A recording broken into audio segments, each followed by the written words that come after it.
নমস্কার সম্মানিত দর্শকবৃন্দ, খুবই খুশির খবর। পশ্চিমবঙ্গ সরকারের women and child development and social welfare এই ডিপার্টমেন্টের তরফ থেকে এবার কিন্তু আইসিডিএস কর্মী এবং সহায়িকা পদে নিয়োগ হতে চলেছে এবং শূন্যপদ কিন্তু শুনলে চমকে যাবেন। 35,000 শূন্যপদ।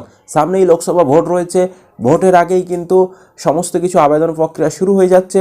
35,000 শূন্যপদে আপনারা কিন্তু এই আইসিডিএস কর্মীতে অংশগ্রহণ করতে পারবেন। নিয়োগ প্রক্রিয়ায় সম্পূর্ণটাই জানাবো আজকের এই ভিডিওতে। অবশ্যই ভিডিওটি উপকারে আসবে, শেষ পর্যন্ত দেখতে থাকুন। চ্যানেলে নতুন হলে চ্যানেলটিকে সাবস্ক্রাইব করতে ভুলবেন না, আর যারা ফেসবুক থেকে ভিডিওটি দেখছেন অবশ্যই পেজটিকে ফলো করে রাখবেন। তো আপনি কোন জেলা থেকে ভিডিওটি দেখছেন এবং আপনার ব্লকের নাম কি অবশ্যই কমেন্ট করে জানাবেন, তো যাতে আপনার ব্লকের যখনই বিজ্ঞপ্তি বেরো হবে আমরা আপনাদেরকে ভিডিওর মাধ্যমে জানাতে পারি। সংক্রান্ত প্রতিবেদনে বলা হয়েছে, অঙ্গনওয়াড়ি কেন্দ্রগুলির শূন্য পদে 35,000-এর বেশি কর্মী এবং সহায়িকা নিয়োগ করছে রাজ্য সরকার। ইতিমধ্যেই কয়েকটি জেলায় নিয়োগ প্রক্রিয়া শুরুও হয়ে গিয়েছে। শুক্রবার বিধানসভায় এমনটাই জানিয়েছেন নারী, শিশু এবং সমাজ কল্যাণ দপ্তরের মন্ত্রী শশী পাঁজা। জেলাশাসকদের নেতৃত্বে গঠিত বিশেষ কমিটি পরীক্ষার মাধ্যমে নিয়োগ প্রক্রিয়া সম্পন্ন করবে নবান্ন। তবে এসব কেন্দ্রে কর্মী নিয়োগে দেরি হওয়ার জন্য কেন্দ্রীয় সরকারকেই দায়ী করছেন মন্ত্রী। তার দাবি, কেন্দ্র নিয়োগ সংক্রান্ত নিয়মকানুন পরিবর্তন করার জন্যই সমস্যা তৈরি হয়েছিল। এখন সেই সমস্যা দূর হয়েছে। প্রসঙ্গত, কেন্দ্রের নয়া নিয়মে অঙ্গনওয়াড়ি কর্মী এবং সহায়িকা উভয় পদে আবেদনের জন্য ন্যূনতম শিক্ষাগত যোগ্যতা হতে হবে উচ্চ মাধ্যমিক পাস। এতদিন অষ্টম শ্রেণী উত্তীর্ণ হলেই সহায়িকা পদে আবেদন করা যেত।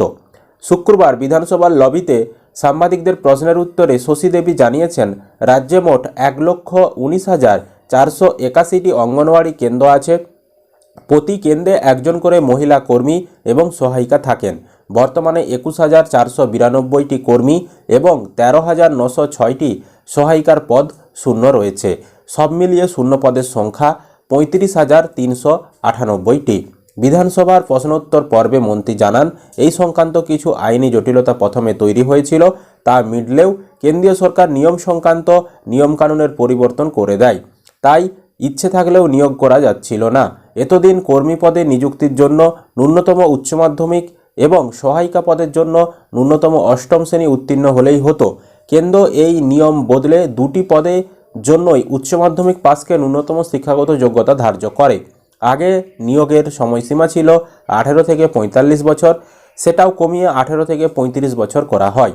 দুটি ক্ষেত্রেই রাজ্য সরকার নির্দিষ্ট কারণ দেখিয়ে আপত্তি করেছিল। তার প্রেক্ষিতেই কেন্দ্রীয় সরকার জানায়, অষ্টম শ্রেণী পর্যন্ত শিক্ষাগত যোগ্যতা নিয়ে যারা সহায়িকা হয়েছেন কর্মী পদে তাদের পদোন্নতি আটকাবে না। সেক্ষেত্রে অবশ্য অন্তত 10 বছর সহায়িকার কাজ করতে হবে সংশ্লিষ্ট প্রার্থীকে।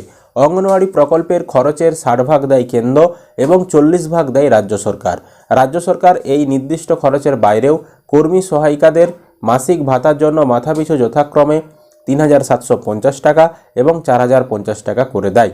ফলে কর্মীরা সব মিলিয়ে 8,350 টাকা এবং সহায়িকারা 6,300 টাকা করে ভাতা পাচ্ছেন বর্তমানে। অর্থাৎ যে শূন্যপদের কথা আপনাদেরকে বললাম, যে কর্মী পদে 21,492টি শূন্যপদ এবং সহায়িকা পদে 13,906টি শূন্যপদ রয়েছে। মোট 35,398টি শূন্যপদ রয়েছে। তো এই শূন্যপদে খুব শিগগিরই কিন্তু সহায়িকা পদে এবং কর্মী পদে, অঙ্গনওয়াড়ি কর্মী পদে নিয়োগ শুরু হতে চলেছে। ইতিমধ্যে বেশ কিছু জেলাতে শুরু হয়েছে, তো যে সকল জেলাতে এখনও শুরু হয়নি সেই আপডেটও আমরা যখনই বিজ্ঞপ্তি প্রকাশ হবে নোটিফিকেশনের আকারে কীভাবে ফর্ম ফিল আপ করবেন, ফর্ম কোথায় পাবেন, কী কী ডকুমেন্টস লাগবে, বিস্তারিত প্রসেস আপনাদেরকে আমরা জানিয়ে দেবো। আশা করি আপনারা ভিডিওটা বুঝতে পেরেছেন। ভিডিও ভালো লাগলে অবশ্যই লাইক করবেন। ইউটিউব থেকে দেখলে চ্যানেলটিকে সাবস্ক্রাইব করতে ভুলবেন না, আর যারা ফেসবুক থেকে ভিডিওটি দেখছেন অবশ্যই পেজটিকে ফলো করে রাখবেন।